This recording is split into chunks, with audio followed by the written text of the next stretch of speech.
This is your Barbados Today morning news update for Tuesday, October the 23rd. I'm Emmanuel Joseph. Thanks for joining us. Topping the news at this hour, the defense attorney for ex-Commerce Minister Donville Innes says he's yet to see what he describes as the smoking gun evidence that links his client to charges of money laundering he faces in the United States. With Innes scheduled to reappear in court today, his New York-based attorney Garnet Sullivan tells Barbados Today that based on what prosecutors have presented him thus far, he and his client are increasingly confident about their chances at trial. Sullivan said in a telephone interview that the evidence he has seen does not prove the charges, especially as they relate to bribery, which allegedly occurred in Barbados' jurisdiction sometime in 2015, while Innes was a cabinet minister in the Friendly Stewart administration. The National Union of Public Workers anticipates that government's job-cutting program will backfire once it is completed.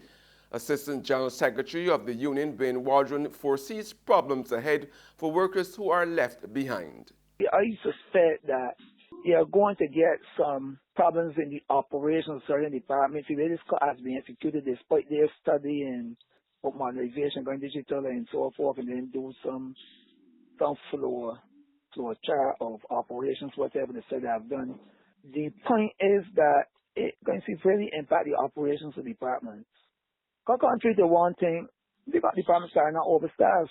And what they're saying, the cutting is to cut up wages and the efficiency of their departments, which will be scrambling to keep up a level of efficiency.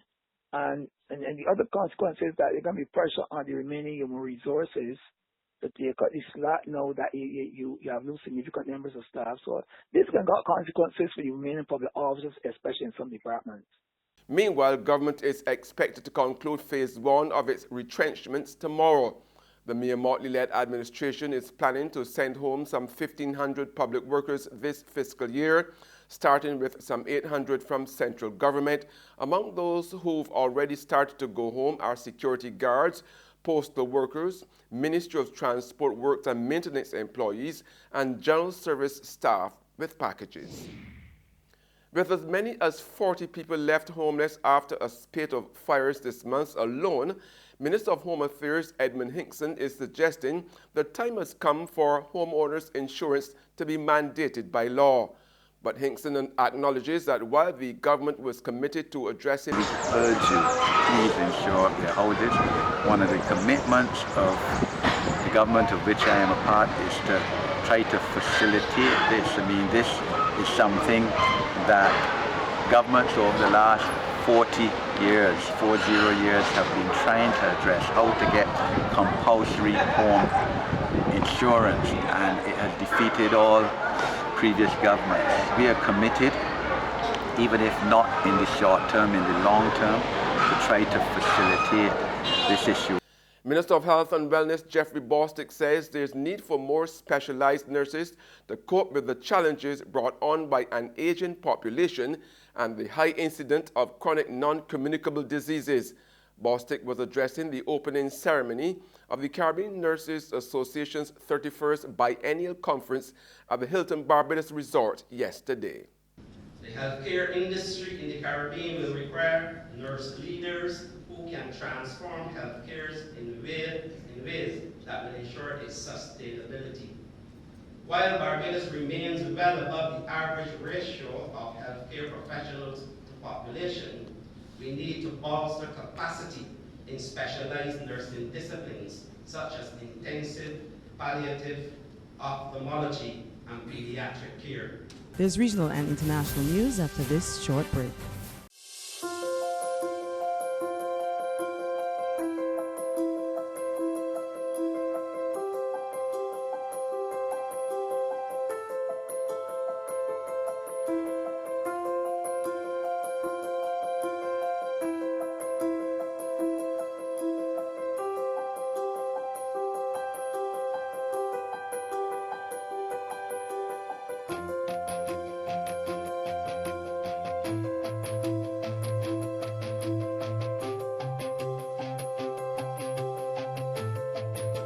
Barbados Today, news you can trust.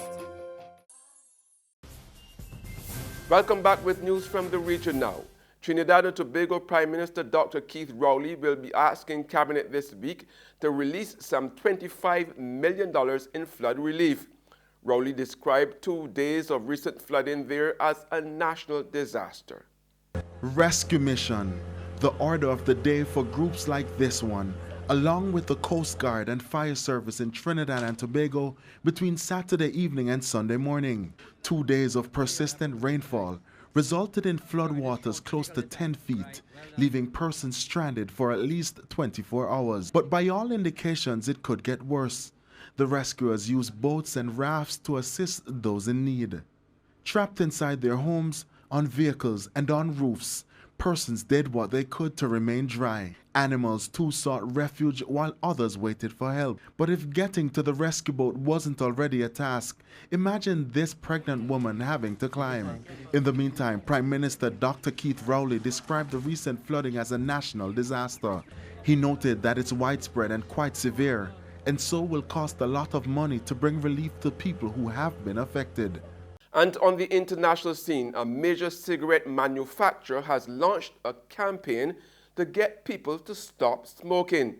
But anti-tobacco campaigners are branding the executive behind the initiative as a hypocrite. It certainly makes a change from the Marlboro Man. Cigarette maker Philip Morris on Monday launching a campaign it says is aimed at getting people to stop smoking. The company says Hold My Light is part of its plan for a smoke-free future. Anti-tobacco campaigners point out the firm still promotes its smokes all around the world. Not coincidentally, the new UK campaign also suggests vaping products as a good alternative. It launched with big spreads in a national newspaper. And they say that somebody who gives up for 4 weeks is 5 times more likely to give up. Reuters correspondent Martine Geller is following the story in London. Philip Morris isn't promoting itself into oblivion. It's trying to sell alternative products. And we've had 2 anti-smoking charities today come out and accuse Philip Morris of being a hypocrite in this. The company behind the Marlboro brand certainly has a long way to go. Traditional cigarettes still account for the vast majority of its sales. And that's news. But for the very latest, visit our website at www.barbadostoday.bb. You can also subscribe to our e-paper, email updates, or like us on Facebook, and sign up for breaking news alerts via WhatsApp. We are also on Izumi Media in bus terminals, as well as Screenplay at supermarkets and gas stations near you.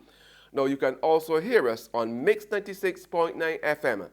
I'm Emmanuel Joseph. Have a fantastic day.